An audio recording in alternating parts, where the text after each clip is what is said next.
उत्तर प्रदेश के बिजनौर के अंदर एक ऐसी घटना घटी थी जहां पर जब लोगों ने देखा कि भाई ने बहन की इज्जत को किस तरीके से तार तार किया और आज के कलयुग के दौर में आखिर उसके मन में ऐसी बन क्या आई जो उसने ऐसा कदम उठाया। पूरी कहानी जानिएगा दोस्तों, बड़ी ही रोचक है। नमस्कार, मैं हूं सुदेश कुमार और तिरछी बात चैनल में आपका स्वागत है। दोस्तों, यह घटना उत्तर प्रदेश के बिजनौर के अंदर घटित होती है, जहां पर कालूराम नाम का एक शख्स रहा करता, जिसकी पिज़्ज़ा बर्गर की दुकान थी और वह ज़्यादातर होम डिलीवरी भी किया करता था। जिस गांव के अंदर उसकी दुकान थी वह अकेली दुकान थी और काफ़ी चला करती थी, काफ़ी आमदनी इनके घर में हुआ करती थी। घर में उसकी पत्नी थी, एक बेटी थी, बड़ी बेटी अनुराधा, जिसने पढ़ाई लिखाई पूरी कर ली थी और उसकी शादी वगैरह के लिए वह तैयारियां कर रहे थे घर वाले। एक अनुराधा से छोटा भाई था जिसका नाम था अनिकेत। अनिकेत छोटा तो था लेकिन आवारा था, इधर उधर घूमता रहता, मौज मस्ती किया करता और जो पिता पैसे कमाया करता उनसे अय्यासी किया करता। घर परिवार में पैसे की तो कोई दिक्कत नहीं थी, लेकिन जो लड़का था उसके शौक नवाबी, ठाठ, गुलाबी, इस तरह का मामला यहाँ पर था। तो इन बातों से तो दोस्तों भरे हुए खजाने भी खाली हो जाया करते हैं लोगों के, इसमें तो जो कि ये चीज़ ही क्या है। अब रक्षाबंधन का दिन आ जाता है और रक्षाबंधन के दिन जो बहन होती है अनुराधा, वह अपने भाई अनिकेत के लिए राखी लेने के लिए गांव की एक दुकान पर जाती है। वह दुकान उनके रिश्ते में काका लगता था, पड़ोसी था। उसका नाम था विनोद। विनोद ज़्यादा उम्र का नहीं था, इस लड़की से ज़्यादा 5 साल बड़ा था, लेकिन रिश्ते में काका लगता था। यह लड़की जाकर रक्षाबंधन के लिए राखियाँ खरीदती है। जो विनोद था वह थोड़ा सा गलत टाइप का लड़का था, उसकी नीयत खराब थी, लड़कियों की तरफ गंदी गंदी नज़रों से ताका झाका किया करता था। तो अब विनोद उस लड़की की तरफ भी ताकता झांकता है और न जाने क्या क्या कहना चाहता है। और जब वह राखियां बांध करके दे रहा था पन्नी के अंदर, पॉलिथीन के अंदर, तो इस लड़की का हाथ छू लेता है, पकड़ लेता है और पता नहीं कैसी नज़रों से उसको देखने लगता है। इतने में ही लड़की कहती है कि काका तुम मेरे साथ ये सब मत किया करो, वरना किसी दिन तुम्हारी दुकान का ताला लग जाएगा। लेकिन इतने में ही वह कहता है विनोद कि तुम मुझसे काका वाका मत किया करो, काका नहीं हूँ मैं तुम्हारा। और फिर लड़की कहती है और क्या हो तुम, काका ही तो लगते हो मेरे। अब यहाँ पर यह चली जाती है लड़की इसको झाड़ करके थोड़ा सा, और घर जा करके अपनी माँ से कहती है कि माँ, विनोद है ना जो दुकान वाला, उसने मेरा हाथ पकड़ लिया और इस तरह का वो आदमी है, जब भी मैं वहाँ पर जाता हूँ तो कुछ ना कुछ उसकी उल्टी सीधी हरकतें होती हैं। माँ ये कहती है बेटी चुप, लगा जा, अब तुम्हारी शादी का टाइम है, वो उल्टी सीधी बुराइयाँ फैलेंगी इधर उधर, तो चुप रहे, कोई बात नहीं, छोड़ दे जो कुछ हुआ। लेकिन उसका भाई जो था, जिसका नाम था अनिकेत, वो सारी बातों को सुन रहा था माँ और बेटी की, और सुनने के बाद एकदम से तैस में आ जाता है और डंडा लेकर के सीधा पहुंच जाता है विनोद की दुकान पर और वहां जाकर के विनोद के ऊपर डंडों से पिटाई करने लगता है। लोग इकट्ठे होते हैं तो सभी लोगों को चिल्ला चिल्ला कर बताता है कि यह लड़कियों की तरफ गंदी नज़र रखता है, इसने मेरी बहन का हाथ पकड़ा था। अब तो गाँव के लोग भी अब विनोद के खिलाफ हो जाते हैं और उसकी दुकान पर ताला लगा दिया जाता है। ताला दुकान पर लग जाता है और जो छोटा भाई था अनिकेत, उसने आज तो बहुत ही इनाम का काम किया था, अपनी बहन की इज्जत की रक्षा की थी। कोई दिक्कत नहीं होती है, कोई परेशानी नहीं होती है। धीरे धीरे समय गुजरता है। समय जैसे ही गुजरता है तो 2 महीने के बाद अब अनिकेत की मुलाकात गांव के उन आवारा लड़कों से हो जाती है जो खेतों पर, ट्यूबवेल पर जाकर के शराब के जाम लगाया करते हैं, रात दिन नशे में रहा करते हैं। तो यह जो अनिकेत होता है, पता नहीं कब कब इसकी भी आदत बन जाती है शराब वगैरह पीने की, और यह भी उन दोस्तों के साथ रात दिन इधर उधर घूमने लगता है। अब तो ऐसा मामला यहाँ पर हो चुका था दोस्तों, अब अनिकेत को भी लत लग जाती है शराब पीने की, तो वह भी अपने दोस्तों के साथ इधर उधर घूमता, माँ बाप से पैसे ले जाकर उनको खर्च कर दिया करता। लेकिन दोस्तों अब क्या होता है, जब माँ बाप के पैसे ज़्यादा खर्च करने लगता है तो माँ बाप अब यह सोचने लगते हैं कि यह तो पैसे बर्बाद कर रहा है, और फिर पता लग जाता है माँ बाप को कि यह शराब वगैरह के चक्कर में पड़ चुका है, आवारा बन चुका है।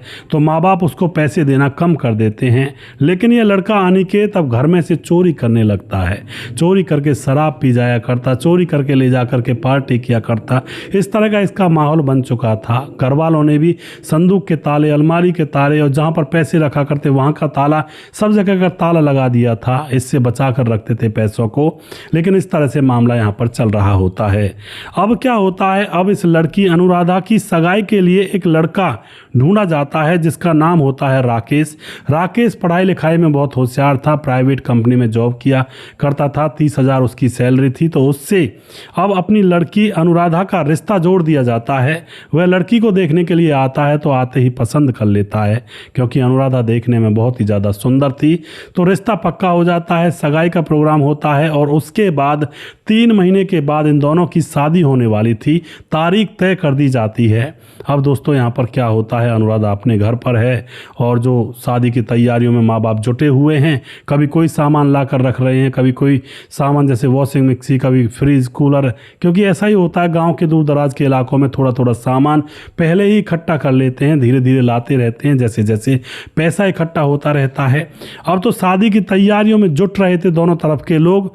और अब एक दिन की बात होती है, जो पत्नी होती है अनुराधा की माँ जो होती है और कालूराम की पत्नी होती है, ये दोनों मिल कर के यह अब मौसी के यहाँ पर चले जाते हैं, क्योंकि वहाँ पर कोई फंक्शन था और इनका मानना ये था कि अगर हम उनके फंक्शन में नहीं जाएंगे तो वो हमारी बेटी की शादी में क्यों आएंगे फिर।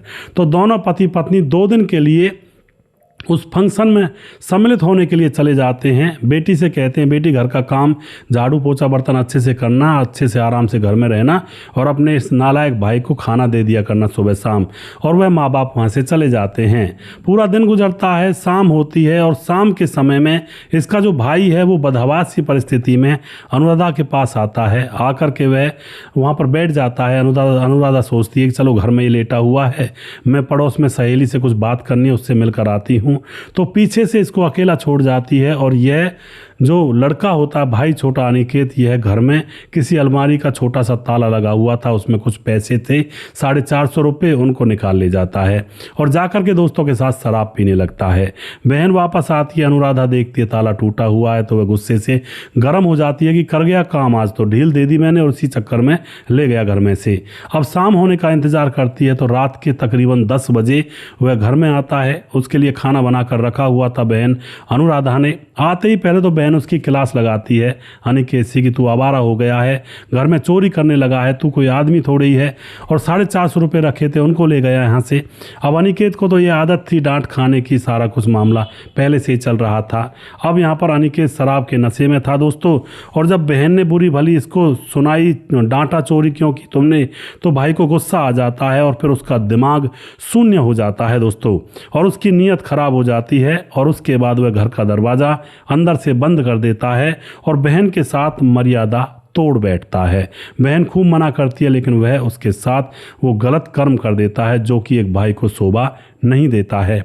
बहन को धमकी भी देता है गलत काम करने के बाद और कहता है कि मैं सबसे बता दूंगा, और उसके बाद बहन डर जाती है क्योंकि बहन की 2-3 महीने बाद शादी थी। तो वह सोचती है कि मैं अगर लोगों को बताऊंगी तो हमारे परिवार की और ख़ानदान की बदनामी होगी, क्योंकि भाई तो कोई किसी का भी बहन के साथ ऐसा नहीं करता, हमारे घर का तो पूरे गाँव में नाम निकल जाएगा कि इनका घर ऐसा है, इसमें भाई बहन का भी रिश्ता ऐसा है, तो बदनामी हो जाएगी। बहन इस बदनामी से डर के मारे चुप रहती है। उसके बाद दूसरा दिन होता है, दूसरे दिन भी खाना वाना बनाती है और शाम को फिर उसका भाई आता है और रात के समय में फिर अपनी मर्यादा को तोड़ता है और फिर दोस्तों यहाँ पर बहन के साथ वही गंदी हरकत कर बैठता है। अब तो बहन रो रही होती है, आंसू पोंछ रही होती है, हिम्मत नहीं हो रही होती है कि मैं फ़ोन करके अपने माँ बाप को बता दूं या किसी अड़ोसी पड़ोसी को बता दूं। बहुत परेशान, हैरान, और वाकई में बहुत ज़्यादा सहन शक्ति वाली लड़की थी वो, जो इतना सहन कर रही थी, वरना तो कहाँ इतना सहन होता है।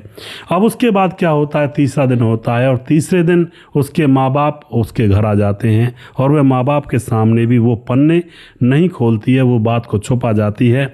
और उसके बाद फिर अब बात आई गई हो जाती है और 3 महीने गुजर जाते हैं। 3 महीने गुजरने के बाद इस लड़की की शादी थी।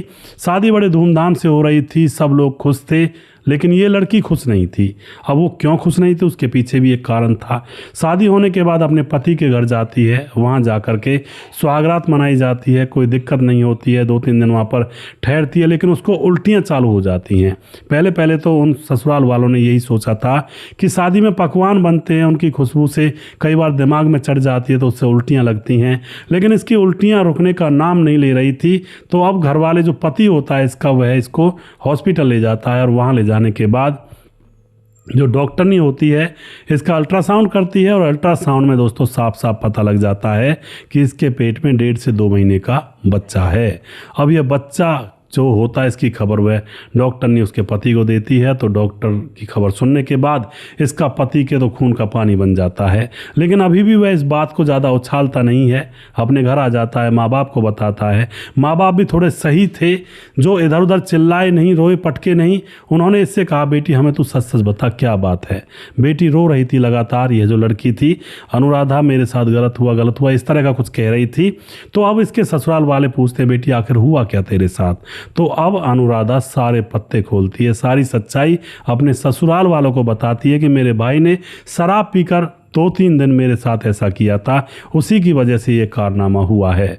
अब तो दोस्तों यहाँ पर क्या होता है, वह जो लोग होते हैं वह अब तुरंत पुलिस को बुलाते हैं। फिर यह लड़की पुलिस के सामने बोलती है। सारी सच्चाई जानने के बाद पुलिस उस नशेड़ी अनिकेत आवारा को पकड़ती है, और जब उसके माँ बाप को पता लगता है तो माँ बाप बस सर पकड़ पटक पटक कर ज़मीन पर रोने लगते हैं, और पूरे गाँव में यह खबर फैल जाती है।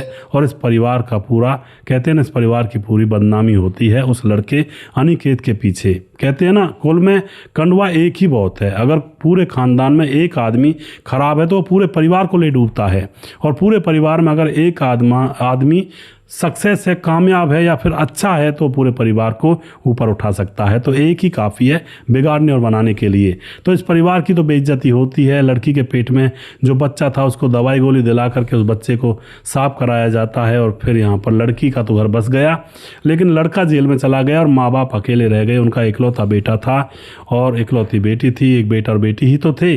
तो इस तरह से कई बार औलाद को जब ज़्यादा छूट दे देते हैं तो ऐसे ऐसे दिन औलाद दिखा दिया करती है। इसको छूट दे रखी थी लड़के अनिकेत को, क्योंकि कालू नाम जो इसका पिता काफ़ी कमाया करता था। पिज़्ज़ा बर्गर पनीर की दुकान थी, काफ़ी आमदनी होती थी उसकी। तो अपने बेटे के ऊपर प्यार करता कि इकलौता ही तो बेटा है मेरा, इसके ऊपर लाड प्यार नहीं करूँगा तो किसके ऊपर करूँगा। लेकिन बेटे ने गलत फ़ायदा उठाया। जो पिता पैसे देता उन पैसों को लेकर के अब वह आवारा लड़कों के साथ घूमने लगा, और वहाँ पर उसको शराब और नशे की लत पड़ गई, और फिर ऐसा कर्मकांड इसने कर दिया। तो इस कहानी से सबक यही मिलता है, अगर आप अमीर हैं तो अपने बच्चों को ज़्यादा पैसा ना दें जेब में, वरना तो वो पैसे कहीं ना कहीं गलत काम में उपयोग हो सकते हैं। क्योंकि पैसा जब जेब में होता है ना, तो मरियल से मरियल आदमी भी शेर बन जाता है। पैसे में इतना बल होता है इस दुनिया के अंदर। तो पैसा कम रहेगा तो इंसान का जो दिमाग है वो भी 7वें आसमान पर नहीं होगा, वो भी लेवल में ही रहेगा।